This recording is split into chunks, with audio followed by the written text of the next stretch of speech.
কোটা সংস্কার আন্দোলন থেকে শুরু আর শেষটা হলো বাংলাদেশের ইতিহাসের সবচেয়ে ভয়াবহ স্বৈরশাসনের পতনের মাধ্যমে। কেন হঠাৎ পদত্যাগ করতে বাধ্য হলেন শেখ হাসিনা? এর পেছনে কি শুধুই কোটা সংস্কারই ছিল? চলুন এক নজরে দেখে আসি পুরো কোটা সংস্কার আন্দোলনটি।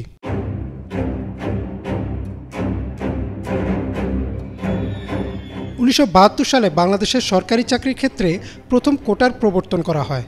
2018 সাল পর্যন্ত সরকারি চাকরির ক্ষেত্রে মোট কোটা ছিল 56%, যার মধ্যে মুক্তিযোদ্ধা কোটা 30%, নারী কোটা 10%, জেলা কোটা 10%, ক্ষুদ্র জাতিগোষ্ঠী কোটা 5% ও প্রতিবন্ধী কোটা 1%। তবে সমস্যা যেটা হয় তা হচ্ছে বেশিরভাগ চাকরি প্রত্যাশীদেরই ছিল না কোনো কোটা, অর্থাৎ তাদের সবার প্রতিযোগিতা করা লাগত মাত্র 44% সিটের জন্য। এই বৈষম্যের কারণে 2018 সালের জানুয়ারি থেকে ঢাকা বিশ্ববিদ্যালয় সহ দেশের প্রায় সবগুলো পাবলিক বিশ্ববিদ্যালয়ের শিক্ষার্থীরা আন্দোলনের রাস্তায় নামেন। তাদের দাবি ছিল কোটা সংস্কার করা, যেন মেধার ভিত্তিতে নিয়োগের সুযোগ তৈরি হয়। এছাড়াও তখন সরকারের বিরুদ্ধে এই অভিযোগ ওঠে যে এই কোটার ব্যবহার করে সরকার তার অনুগত লোকদের সব খাতে বসাচ্ছেন, যেন সব ক্ষেত্রেই আওয়ামী লীগ সরকারের নিয়ন্ত্রণ থাকে। শিক্ষার্থীরা শান্তিপূর্ণভাবে দেশের বিভিন্ন সড়ক অবরোধ করে অবস্থান নেন। তাদের দাবির জবাবে তৎকালীন কৃষিমন্ত্রী মতিয়া চৌধুরী সংসদে দাঁড়িয়ে বলেন, মুক্তিযোদ্ধারা কোটা পাবে না তো কি রাজাকারের বাচ্চারা কোটা পাবে? তার এই বক্তব্যের ফলে ফেটে পড়ে ছাত্র সমাজ, আরও জোরদার হয় আন্দোলন। কিন্তু সেই আন্দোলন দমাতে সরকার পুলিশ ও ছাত্রলীগকে দায়িত্ব দেয়। একদিকে পুলিশ টিয়ারশেল ও লাঠিচার্জ করে, অন্যদিকে ছাত্রলীগের সন্ত্রাসীরা দেশীয় অস্ত্র নিয়ে ঝাঁপিয়ে পড়ে নিরস্ত্র ও সাধারণ শিক্ষার্থীদের ওপর। এই হামলায় বহু শিক্ষার্থী গুরুতর আহত হয়। সামাজিক যোগাযোগ মাধ্যমে হামলার ভিডিও ছড়িয়ে যায় দেশ বিদেশে। সরকার ফেসবুক সহ বেশ কিছু সামাজিক যোগাযোগ মাধ্যম বন্ধ করে দেয়। কিন্তু ইতোমধ্যেই এই হামলার ঘটনা আন্তর্জাতিক গণমাধ্যমের নজর কাড়ে এবং অনেকটা চাপে পড়েই তৎকালীন প্রধানমন্ত্রী শেখ হাসিনা কোটা প্রথা বাতিল করে দেন এবং শেষ হয় আন্দোলন। 2018 সালের 4 অক্টোবর কোটা বাতিল করে প্রজ্ঞাপনও জারি করে সরকার। এরপর কেটে যায় 6 বছর। 2024-এর নির্বাচনে চতুর্থবারের মতো সরকার গঠন করে আওয়ামী লীগ। শপথ নেওয়ার 6 মাসের মাথায় 5 জুন 2018-তে জারি করা প্রজ্ঞাপন বাতিল করে দেয় বাংলাদেশ সুপ্রিম কোর্টের হাইকোর্ট ডিভিশন এবং কোটা পুনর্বহাল করা হয়। ফলে আবারও ফুঁসে ওঠে ছাত্র সমাজ। এবার বৈষম্য বিরোধী ছাত্র আন্দোলনের নেতৃত্বে সারা দেশে পাবলিক বিশ্ববিদ্যালয়ের ছাত্ররা রাস্তায় নামেন। এবারও তাদের দাবি কোটা সংস্কারের। সরকারের বেশ কিছু মন্ত্রী বলেন, তাদের দাবির পক্ষে সুপ্রিম কোর্টে আপিল করা হয়েছে এবং বিষয়টি প্রক্রিয়াধীন রয়েছে। শিক্ষার্থীদের ধৈর্য ধরতে বলেন তারা। শুনানির দিন ধার্য করা হয় 7ই আগস্ট। কিন্তু ছাত্রদের বুঝতে আর বাকি ছিল না যে এটা সরকারের একটা কৌশল কোটা পুনর্বহাল করার। কারণ বিচার ব্যবস্থা থেকে শুরু করে প্রশাসনের সব ক্ষেত্রই আওয়ামী লীগ সরকারের অনুগত। তাই তাদের দাবি ছিল সংসদে আইন পাশ করে কোটা প্রথা সংস্কার করা। 2024 সালের 14 জুলাই চীন পরবর্তী সংবাদ সম্মেলনে শেখ হাসিনা আন্দোলনকারীদের রাজাকারের নাতিপুতি বলে অভিহিত করেন। তার মানে কি মুক্তিযোদ্ধার সন্তান নাতিপুতিরা কেউ মেধাবী না, যত রাজাকারের বাচ্চারা নাতিপুতি হলো মেধাবী, তাই না? তার এই বক্তব্যের প্রতিক্রিয়ায় সেদিন রাতেই উত্তাল হয়ে ওঠে ঢাকা বিশ্ববিদ্যালয়, জাহাঙ্গীরনগর বিশ্ববিদ্যালয় সহ দেশের প্রায় সব পাবলিক বিশ্ববিদ্যালয়। শিক্ষার্থীরা স্লোগান দিতে থাকেন, তুমি কে আমি কে, রাজাকার রাজাকার, কে বলেছে স্বৈরাচার স্বৈরাচার। শিক্ষার্থীদের এই স্লোগানকে ইস্যু করে একে একে উস্কানিমূলক বক্তব্য দিতে থাকেন আওয়ামী লীগের সাধারণ সম্পাদক এবং সড়ক পরিবহন ও সেতুমন্ত্রী ওবায়দুল কাদের, শিক্ষামন্ত্রী মহিবুল হাসান চৌধুরী নফেল সহ অনেকেই। ওবায়দুল কাদের তার এক বক্তব্যে বলেন, এসব রাজাকারদের প্রতিহত করতে ছাত্রলীগই যথেষ্ট। তার এই উস্কানিমূলক বক্তব্যের পর সভাপতি সাদ্দামের নেতৃত্বে দেশীয় অস্ত্র নিয়ে ঠিক 2018-র মতো এবারও সাধারণ শিক্ষার্থীদের উপর হামলা করে ছাত্রলীগ। লাঞ্ছিত করা হয় নারী শিক্ষার্থীদেরও। তবে এবার আর শিক্ষার্থীরা চুপ থাকেনি, তারাও পাল্টা প্রতিরোধ গড়ে তোলে।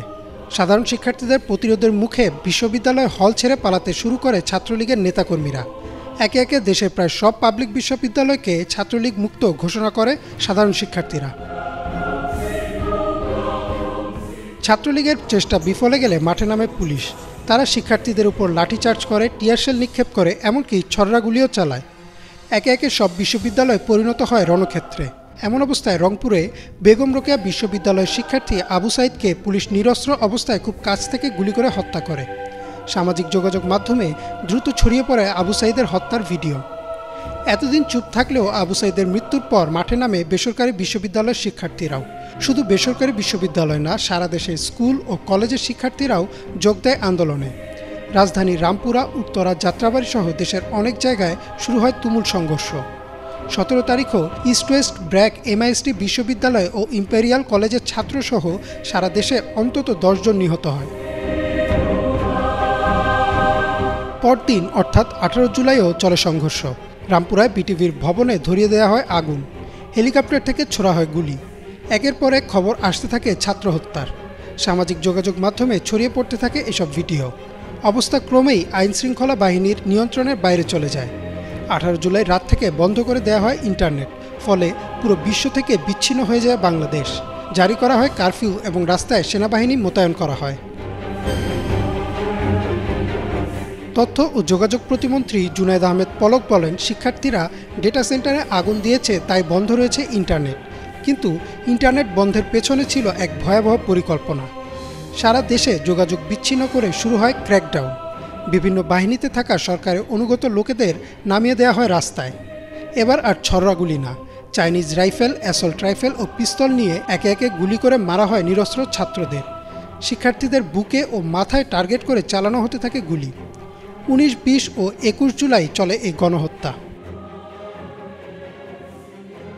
ইন্টারনেট বন্ধ থাকায় গণহত্যার খবর খুব একটা প্রকাশ্যে আসেনি, কিন্তু 23 জুলাই ব্যবসায়ী ও আন্তর্জাতিক সংস্থাগুলোর চাপে পড়ে ইন্টারনেট চালু করতে বাধ্য হয় সরকার। তবে বন্ধ থাকে ফেসবুক, হোয়াটসঅ্যাপ সহ বেশ কিছু সামাজিক যোগাযোগ মাধ্যম। কিন্তু VPN-এর কল্যাণে সামাজিক মাধ্যমে একে একে প্রকাশ পেতে থাকে নৃশংস গণহত্যার ভিডিও ও ছবি।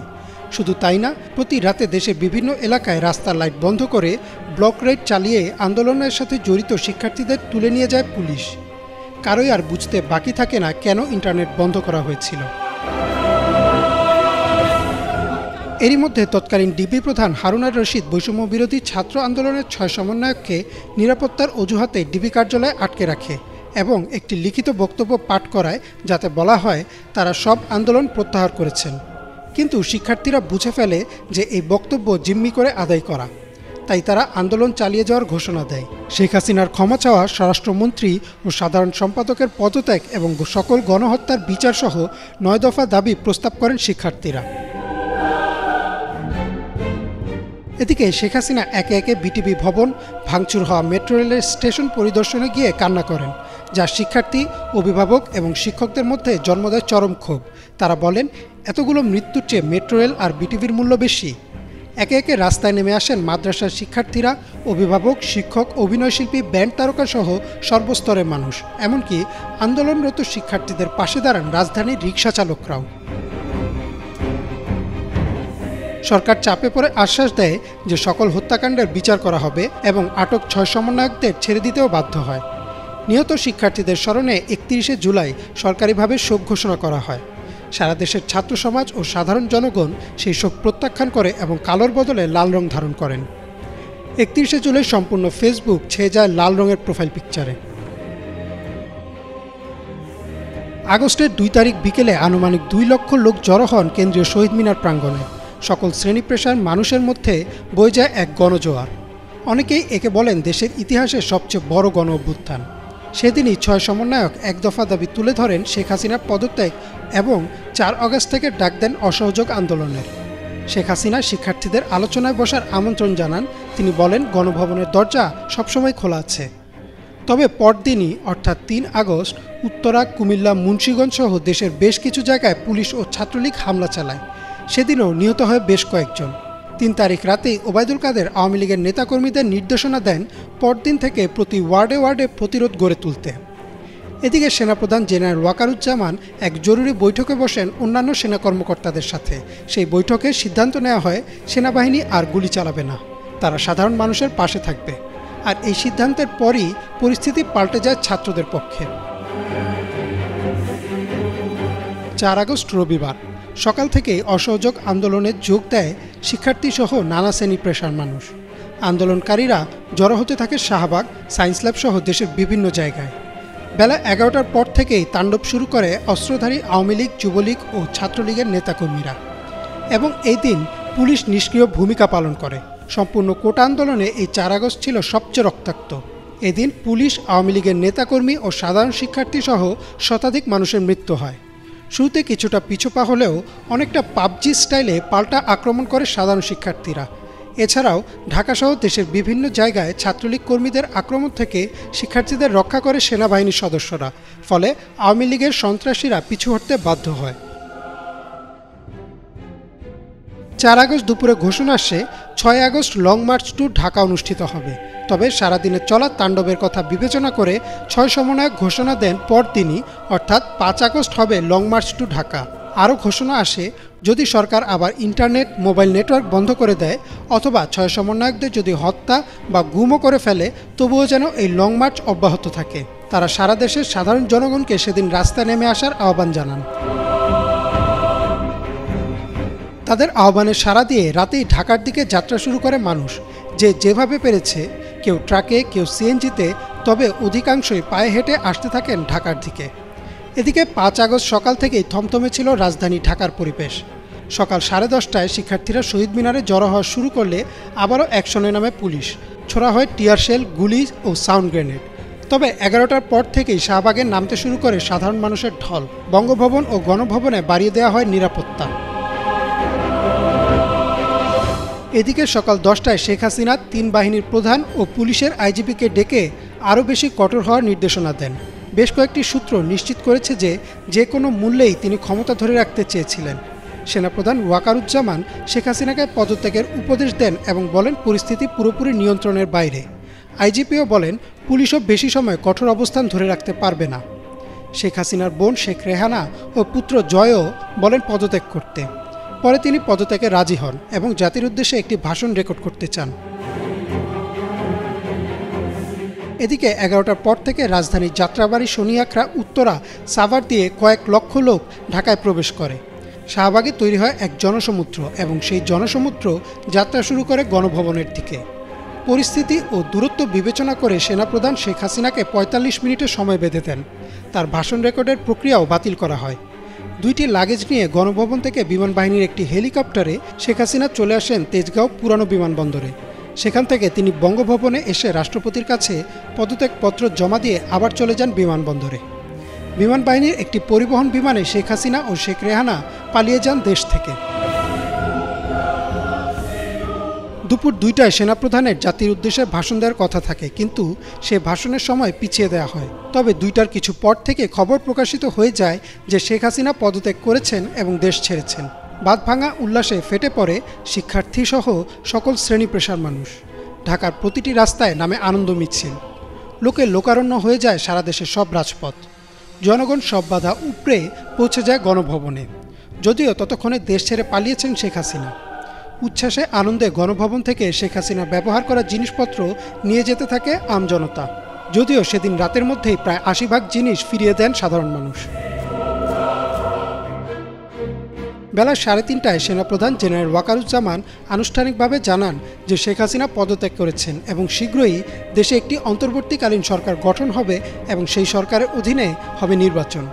অবশেষে পতন হলো বাংলাদেশের ইতিহাসের সবচেয়ে বড় স্বৈরশাসকের। অনেকে হয়তো ভাবতে পারেন যে সামান্য এক কোটা সংস্কার আন্দোলন কিভাবে 15 বছর ধরে জেঁকে বসা এক শাসকের পতন ঘটায়। আসলে এই পতনের পিছনে শুধু কোটা সংস্কার ছিল না, সাধারণ মানুষের দীর্ঘ 15 বছরের ক্ষোভ, বিরোধী রাজনৈতিক দলগুলোর উপর চলা অত্যাচার, সীমাহীন দুর্নীতি ও লুটপাট, দ্রব্যমূল্যের লাগামহীন ঊর্ধ্বগতি, ছাত্রলীগ যুবলীগের অত্যাচার ও চাঁদাবাজি, বিচার বহির্ভূত হত্যাকাণ্ড ও গুম এবং সবশেষে শেখ হাসিনার অহংকার ও দাম্ভিকতার ফলে জনমনে যে ক্রোধের বারুদ জমা হয়, সেই বারুদেই আগুন দেয় কোটা সংস্কার আন্দোলন। আর বিশ্বের ইতিহাস সাক্ষী, যে কোনো দেশের যে কোনো স্বৈরশাসক যখনই ছাত্রদের বুকে গুলি চালায়, তখনই তার পতনের দিন গণনা শুরু হয়। জেনারেশন জেড বা জেনজি তাদের বুকের তাজা রক্ত ঢেলে এনে দিয়েছে নতুন স্বাধীনতা। এখন আমাদের সবার দায়িত্ব নিজ নিজ অবস্থান থেকে এই স্বাধীনতাকে রক্ষা করা।